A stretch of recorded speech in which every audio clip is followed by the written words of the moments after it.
ক্ষতি আমার হলো তার দায়ে কে নেবে? বুঝিনি পাওয়ার আগে সবই যে হারাবে।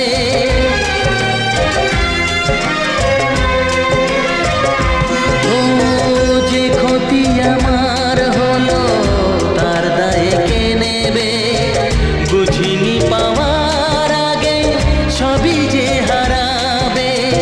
শুধু শুধু কেন দিলে মরণের সাথ? ও চাঁদ